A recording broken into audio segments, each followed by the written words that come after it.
Assalamualaikum warahmatullahi wabarakatuh, sahabat yang dimuliakan Allah. Alhamdulillah kita berjumpa lagi di channel ini, channel yang membahas seputar tips dan informasi serta tata cara Islami yang mudah-mudahan berguna untuk kehidupan sehari-hari. Nah, pada kesempatan kali ini saya ingin berbagi tentang tata cara berwudu, insya Allah dilengkapi dengan ilustrasinya agar lebih mudah. Disimak videonya sampai dengan selesai.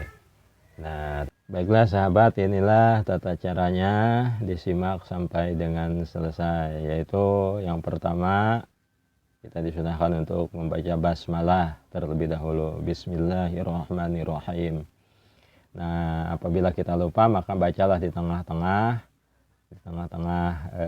proses wudhu kita maksudnya, tapi apabila sudah selesai ya sudah tidak dianjurkan lagi.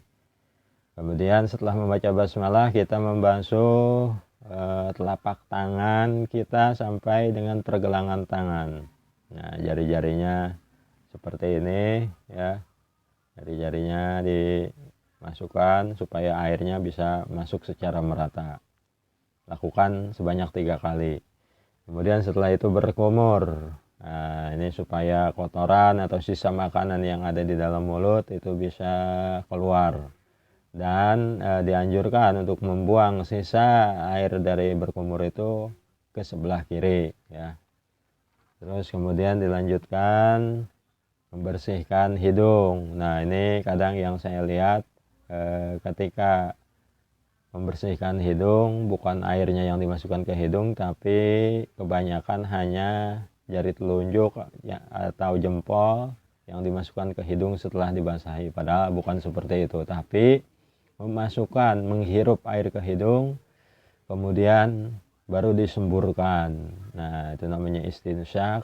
Nah, salah satu faedahnya yaitu ketika ada air yang masuk melalui hidung sampai terasa seperti orang tersegrek, itu akan membantu membaguskan suara, salah satu rahasianya.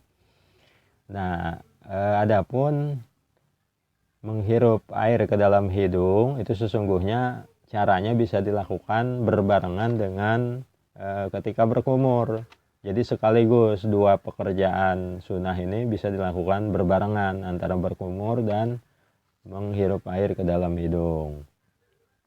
Nah, kemudian selanjutnya, ini poin yang paling penting di antara masalah wudhu, karena ini merupakan rukunnya ya. Rukun itu perkara yang tidak boleh ditinggalkan sebab menjadi syarat keabsahan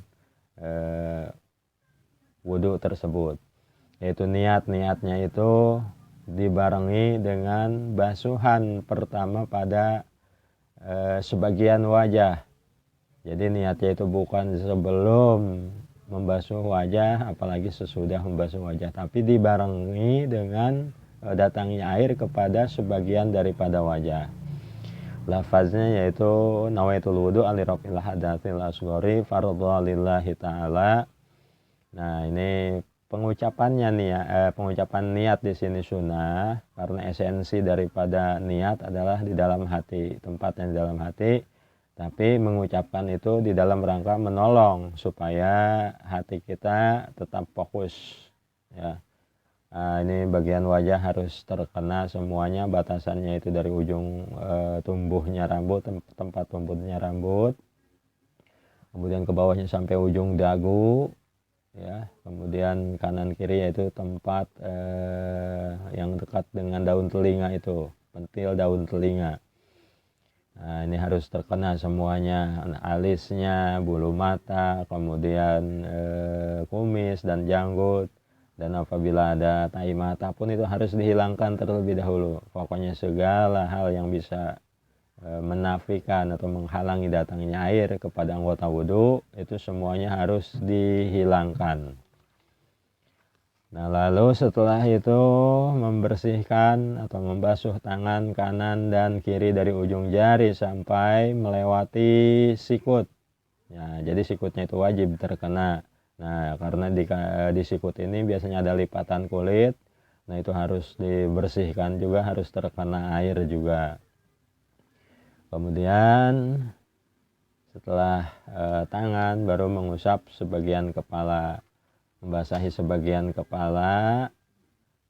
Ini sunnahnya dibasahi semua ya, walaupun cukup dengan mengusap sebagian kepala. Nah, setelah itu membasuh kedua belah telinga kanan dan kiri. Ini bisa berbarengan dikarenakan mudah, gampang. Jadi tidak harus sebelah-sebelah, dikatakan ini gampang, berbeda dengan tangan atau kaki yang memang sulit dilakukan secara bersama-sama. Jadi lakukan saja secara berbarengan. Kemudian yang terakhir yaitu membersihkan atau membasuh kedua belah kaki kiri dan kanan dari ujung kaki sampai mata kaki. Mata kakinya itu harus dikenai air juga, diusahakan lewat paling tidak sampai pertengahan betis ya. Nah, jari-jarinya kemudian di sela-sela supaya tidak ada bagian yang terlewati. Diperiksa juga di telapak kakinya itu apakah ada sesuatu yang bisa menghalangi air untuk bisa sampai ke kulit atau tidak ya. Diusahakan itu dihilangkan sebelum melakukan wudhu ya.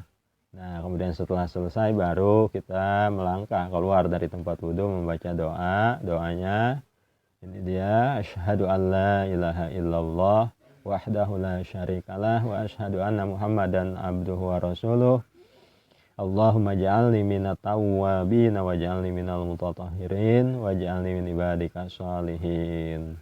Ya, mudah-mudahan bisa dipahami dan bisa dipraktekkan ya. Nah, adapun sunnahnya membasuh seluruh anggota wudhu yaitu dilakukan sebanyak 3 kali.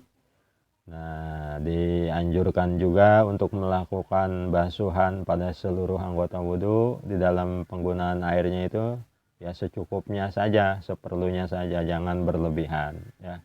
Kurang lebihnya mohon dibukakan pintu maaf, mudah-mudahan bermanfaat. Wassalamualaikum warahmatullahi wabarakatuh.